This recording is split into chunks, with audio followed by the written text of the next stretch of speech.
talk some Eagles football right now. The former Birds player, buddy of mine, and lives in the area, played on that Eagles NFC championship team from 1980, back when Dick Vermeil was the head coach. And Ken Dunek was a player on the team, and Kenny joins us on the Comcast Business Hotline for his perspective on the present-day Birds. Ken, what's going on, man? Hey, Joe, how are you? How you been, pal? I've been good. I've just left Dick Vermeil. We had a wine event at Antero. He's awesome with that stuff, man. Listen, we've had a couple glasses of Vermeil wine, so you're going to get the unvarnished truth. I love it. I love it. It's Vermeil, man. I was at a golf outing with him last week, and he is just.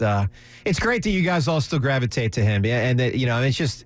What was it like to play for Dick Vermeil, to be in a locker room where Dick Vermeil's the leader? What's that like? Well, Joe, listen, you know my story. I didn't play high school football. I was a basketball player at the University of Memphis, and for me to walk on to the Eagles in 1980 and get a spot on that team, and for that team to go to the Super Bowl, obviously, it was a dream come true. And, over the years, Dick Vermeil has treated me like I'm his son. And I was I forget how many guys were on the roster back then, but I was certainly towards the end of the line as far as importance is concerned. And, he stayed in touch with me and helped me through the years. And, of course, now that I run JerseyMan and PhillyMan magazine, I help him with his wine business. And he's just a wonderful guy. He's one of my role models. No doubt. No, he's as good as it gets. Ken Dunek with us on the Comcast Business Hotline. Ken, what do you make of the present-day Birds? You and I have talked a lot about it through the years, and obviously we've seen some transformation, to say the least, this offseason. What do you make of how they're shaping up for 2016?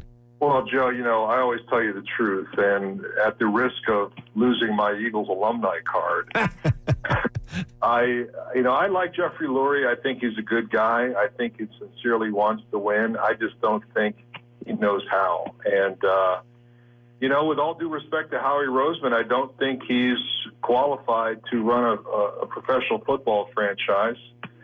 I think Doug Peterson's a stretch. I mean, listen, I'm the biggest Eagles fan in the world. I want the Eagles to win.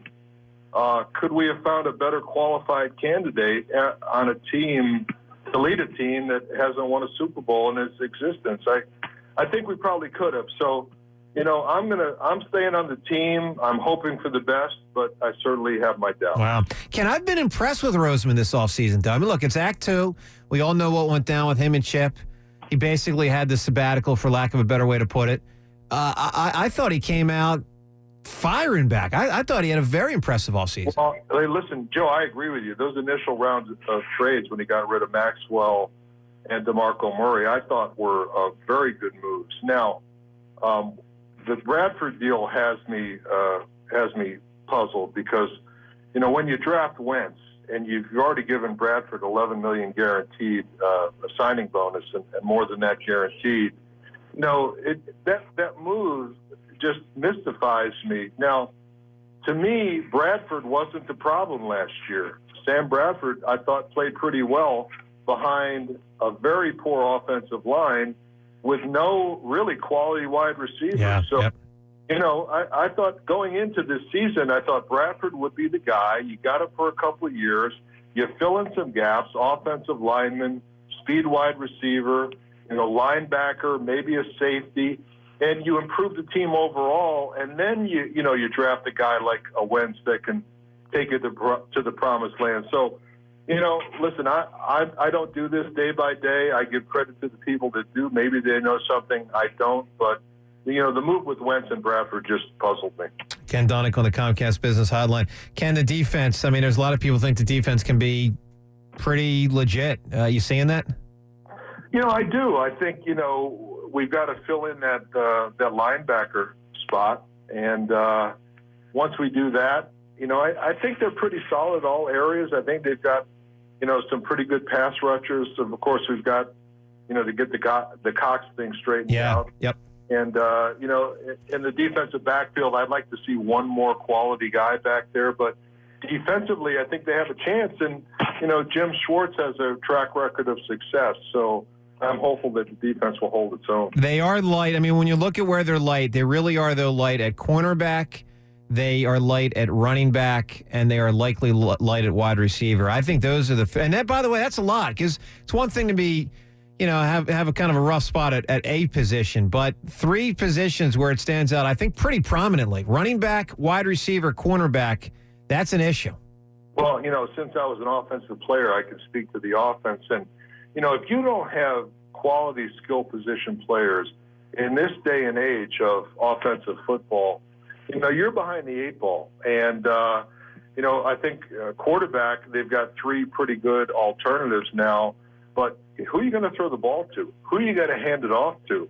The offensive line, I think, will be improved. But, unless we fill those two other spots, I think you're looking at probably a 2 or 3 year reclamation project. Doug Peterson, I mean, it sounds like you're not high on Peterson. It's, it's interesting, Ken, because, look, unusual hire from the standpoint that I don't remember a player as marginal as Peterson was in Philadelphia sports, hired by a Philadelphia sports team. I mean, we've had Boa hired, we've had Bill Barber hired, we've had Mo Cheeks hired, we've had Billy Cunningham hired, but Doug Peterson being hired is out of the norm within this town. With that said, look, I think we got to sit back and give the guy a shot. I mean, there's a lot of skepticism, some strange comments out of the gate, some of that stuff about the Kansas City, final game versus New England, but let's see what happens, I guess. Well, listen, what choice do we have? I think Doug Peterson is a quality person. I think, he does have a track record as a player. You don't have to be a great player to be a great coach. However, if I'm running a franchise that's been around for 50 years and have never won a Super Bowl, I'm probably going to, uncover every opportunity to find a guy.